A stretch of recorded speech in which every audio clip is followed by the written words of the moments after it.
Bismillahirrahmanirrahim. Assalamualaikum warahmatullahi wabarakatuh. Pada pertemuan kali ini yang akan kita bahas yaitu mengenai variabel dan tipe data. Penggunaannya dalam bahasa pemrograman berbasis web yaitu menggunakan PHP ya, dalam bahasa PHP. Baik, kita jelaskan dulu sekilas mengenai apa fungsi dan penulisan variabel di PHP. Jadi yang perlu kalian ketahui, di dalam semua bahasa pemrograman itu menyediakan namanya variabel ya, yang berfungsi. Nah, ini fungsinya adalah untuk menyimpan suatu nilai, dan nilai yang ada di dalamnya dapat diubah sewaktu-waktu.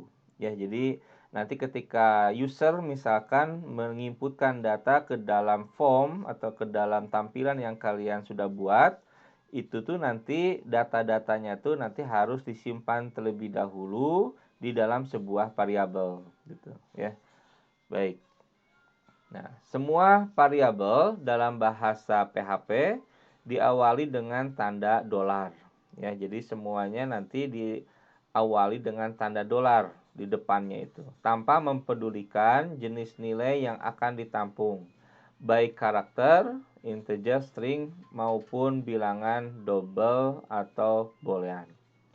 Semuanya ditulis dalam bentuk yang mirip dan secara otomatis nanti PHP akan selalu mengingat tipe data yang disimpan tersebut. Ya, jadi tolong diingat nanti di dalam skrip PHP itu kalau kalian akan menggunakan sebuah variabel itu menggunakan tanda dolar. Jadi diibaratkan kalau variabel itu seperti wadah ya gitu ya. Wadah untuk menampung apa? Menampung data atau nilai. Nanti sewaktu-waktu menginputkan datanya. Ya, jadi kita sediakan dulu wadahnya, baru nanti data-datanya bisa ditampung gitu. Nah, untuk mengawali variabel itu harus diawali dengan tanda dolar. Oke. Ada beberapa aturan dalam penulisan variabel di dalam PHP. Yang pertama adalah karakter yang dapat digunakan adalah huruf, angka, ataupun garis bawah atau underscore ya. Jadi boleh huruf, angka, ataupun garis bawah. Yang kedua, tadi yang sudah saya jelaskan, karakter pertama setelah tanda dolar harus berupa huruf atau garis bawah. Jadi tidak diizinkan setelah tanda dolar itu langsung angka, tidak boleh ya. Jadi harus setelah tanda dolar harus dimulai, atau setelah tanda dolar harus huruf atau garis bawah. Dan yang ketiga, panjang variabel bisa berapa saja. Jadi nanti tentunya bebas variabelnya apa saja. Tentu saja nanti supaya lebih memudahkan mengingat ya, mengingat nama variabelnya harus sesuai dengan fungsinya. Ya, jadi kalian harus bisa menganalisa variabel ini tuh nanti untuk menampung data apa. Maka lebih baik penamaan variabel ditentukan oleh nanti kira-kira atau dianalisa untuk menampung data apa gitu. Baik, ini 3 aturan dalam penulisan variabel. Selanjutnya ada beberapa tipe data di dalam PHP ya. Ada yang disebut dengan integral, kemudian double ya. Nah, integral dan double ini sama, yaitu untuk menampung data yang bilangan ya, jenisnya angka gitu ya. Kalau integral ini bilangannya bilangan bulat ya, sedangkan kalau double ini bilangan real. Jadi nanti misalkan datanya itu yang ada koma-komaan gitu ya di bilangannya, itu menggunakan tipe datanya double. Sedangkan yang bilangan bulat itu integral. Selanjutnya ada bilangan string. Ini string menyatakan tipe data teks ya, sederet karakter yang tidak menyatakan bilangan. Jadi kalau string tulisan itu penggabungan antara huruf dan angka bisa ya, tapi dia dianggap sebagai karakter saja, tidak menyatakan bilangan. Ada yang disebut juga boolean.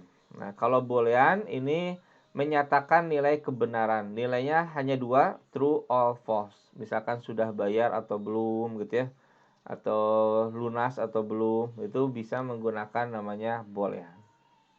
Baik.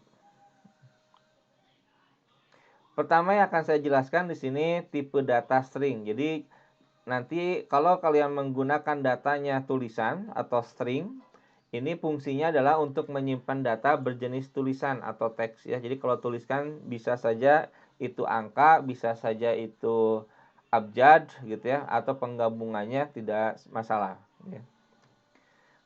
Kemudian nilai tipe data bernilai string ditulis dengan menggunakan apitan, bisa petik tunggal atau petik ganda. Tapi biasanya yang sering digunakan adalah petik ganda ya. Jadi nanti sama kalau kalian sudah pernah belajar di Excel, kalau tulisan itu kan biasanya ya kalau dinuliskan di rumus atau formula, kalau datanya berbentuk tulisan itu harus diapit ya, atau diapit oleh petik ganda. Baik, contoh yang pertama silakan kalian buat dulu seperti ini, contoh variabel string. Jangan lupa saya ingatkan lagi, kalau akan mencoba script oleh PHP, ada datanya script PHP, jangan lupa kalian buka dulu ya exam control panelnya, kemudian Apache print-nya ya, Apache-nya di sini ya, modul Apache-nya kalian start ya sampai nanti muncul di sininya PDA-nya berapa, potnya berapa. Nah, kalau sudah ya aturannya kan, jadi saya ulangi lagi. Examnya diaktifkan dulu, dibuka dulu, kemudian kalian boleh dicek ya di browsernya, dibuka, ketikkan localhost kan ya kemarin, localhost enter, maka nanti kurang lebih akan muncul dashboardnya seperti ini. Oke ya, itu langkah-langkah yang harus kalian kerjakan dulu sebelum nanti menuliskan skripnya. Kalau sudah diingat, nanti sebelum menyimpan data, nah jangan lupa di kemarin misalkan kalau kalian sudah menginstalkan program examnya di C, maka ya cari di C, kemudian exam, kemudian di folder htdoc ya. Nah, silakan dibuat folder baru lagi. Misalkan sekarang untuk menampung pertemuan kedua ini, kalian buat folder baru namanya pertemuan 2. Jadi semua file untuk pertemuan 2 ini nanti masukkan ke dalam pertemuan 2. Ini fungsinya adalah nanti untuk memudahkan mengakses atau mencoba programnya di browser. Jadi tinggal kita buka berdasarkan nama foldernya. Baik, ini sudah saya buat ya untuk yang pertemuan 1, yang variabel 1 ya. Jadi kalian diketikkan ya. Diketikkan kurang lebih seperti ini, HTML, head, title-nya adalah variabel string 1, head, body. Nah, ini jangan lupa kalau bahasa PHP diawali dengan script kurung siku tanda tanya PHP dan diakhiri dengan tanda tanya kurung siku tutup. Nah, di sini ada lihat, coba diperhatikan atau lebih jelasnya kita lebih pakai ini aja. Nah, di sini ada dolar nama. Inilah yang disebut dengan variabel. Ya, inilah yang disebut dengan variabel ya. Nama variabelnya apa ya? Bebas. Ini kalau nama variabelnya adalah nama gitu ya. Tadi aturannya kan setelah tanda dolar harus huruf atau underscore, tidak boleh misalkan dolar 1 2 3 nggak boleh ya. Jadi harus setelah dolar diawali dengan huruf ya. Jadi dolar nama, ini nama variabelnya. Nah, sama dengan Adi Rahmanto ini contohnya, nanti kalian ganti dengan nama masing-masing ya.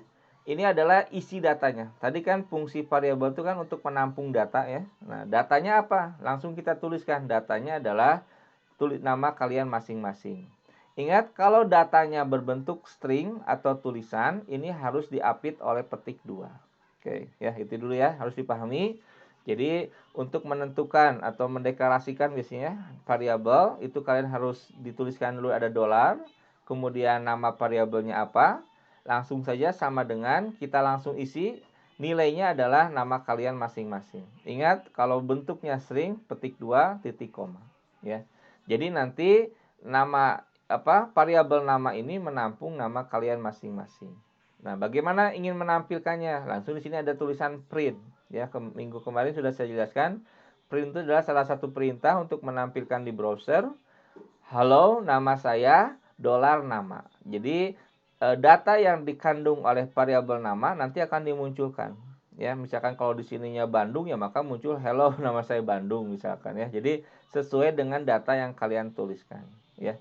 Langsung di sini BR itu apa? Garis baru ya, BR. Petik 2. Jangan lupa kalau script PHP biasanya diakhiri dengan titik koma. Langsung, ya. Jadi kalau sudah silakan kalian ketikkan, disimpan ya di folder kalian tadi di pertemuan 1. Nama variabelnya adalah variabel 1.php. Ya, jangan lupa titik PHP-nya ya.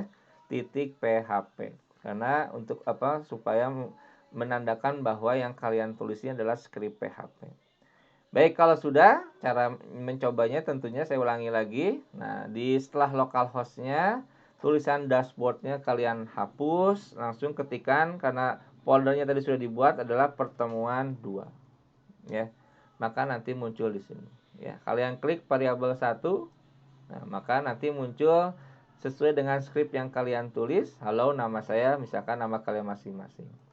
Tentunya nanti kalau namanya kalian ganti, ya, kalian ganti pastinya berubah nanti. Contoh misalkan ya, halo nama saya misalkan Budi ya, misalkan contoh saja.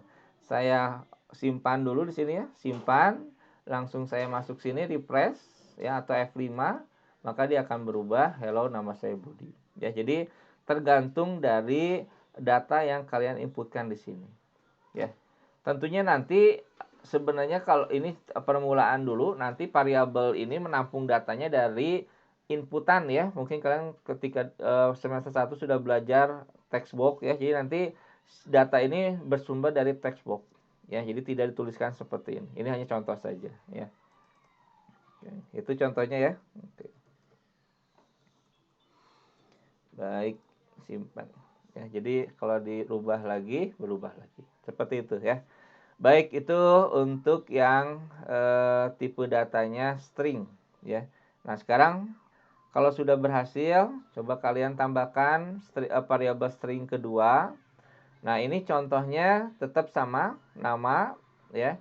Print hello nama saya siapa. Nah, jadi yang tadi saja kalian bisa tambahkan lembar kerja baru di Ultra Edit-nya ya dengan cara ada new file, bisa copy ya, copy dari variabel 1 dibuka new filenya. Nah, tinggal tambahkan satu baris yang ini. Ya, tinggal tambahkan satu baris yang printf. Printf petik 2 tanggal sekarang $s date dfy. Ini dfy-nya harus sesuai ya, D-nya kecil, F-nya besar, Y-nya besar. Saya ingin memperlihatkan perbedaan antara fungsi print sama printf. Nah, di sini nanti ada perbedaan ya. Fungsi print sama printf. Ini kalau print dia langsung bisa menampilkan data-data yang kalian tulis. Tapi kalau printf biasanya ada notasi seperti ini ya, yang tipe datanya apa. Jadi penjelasannya seperti ini. Ya, jadi pernyataan yang digunakan untuk penampilan nilai bukanlah print, melainkan printf. Nah, printf biasanya digunakan jika ada format $s. Jadi %s itu biasanya untuk menampilkan string ya. Nanti kalau %d misalkan untuk menampilkan yang angka ya. Adapun print biasanya digunakan jika tidak ada format. Nah, bisa kalian perhatikan di sini. Kalau print kan di sini tidak ada format ya untuk menampilkan apakah dia bentuknya string atau bentuknya angka. Nah, kalau di sini printf kita kan ingin memunculkan misalkan di sini tanggal sekarang. Jadi nanti kalau kalian coba sudah disimpan namanya variabel 2.php. Nanti di bawahnya hello nama saya siapa. Nanti akan muncul tanggal sekarang. Date-nya dia ngambil dari sistem komputer ya. D itu adalah day, tanggal ya. F itu adalah bulan ya. Bulannya nanti bisa tulisan, Y-nya adalah yours ya.